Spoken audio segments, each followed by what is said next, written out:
وضعت لبن الصمود وأضع لبن الخيانة. فلسطيني أنا والوجع يرتديني، سقط أحلامي وتصادر هويتي غربة زنزانتي. أرضي اليتيمة التي خضبت بالدماء سينبت بها الزيتون والزعتر، والتكالى التي تكحلت بالأحزان ودموعها انتجت بالدماء ستفرح قريبا بنصر تشرين.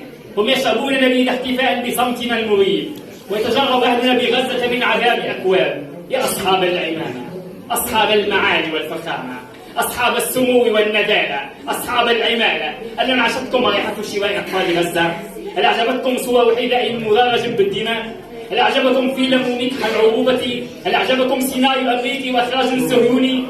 وأعرض عروبتي للبيع في السوق السوداء. يا سادة العرب، بل يا سادة الكرب، ويا عابدة الصنم ويا عشاق الضيم، أخيت من الأكفان، قد مللنا انتظار الماء والدواء.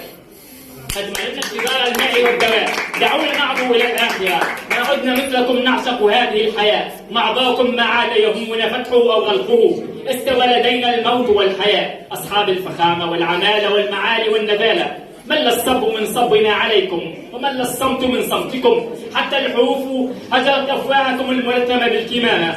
هل الوجع سكنت فكري وشعري ونثري، الندامة صح الندامة من سكرهم عند طوفان الأقصى ومنابح غزة.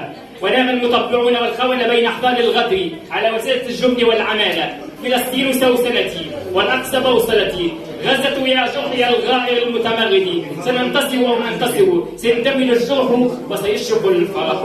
سنصلي في القدس، لا نقبل الأيادي مثلكم، ولا لربكم الأعلى نسجد. خلقنا من طين الأقصى، وأرواحنا إن رحلت في نعيم الخلد تمرح. وشكرا.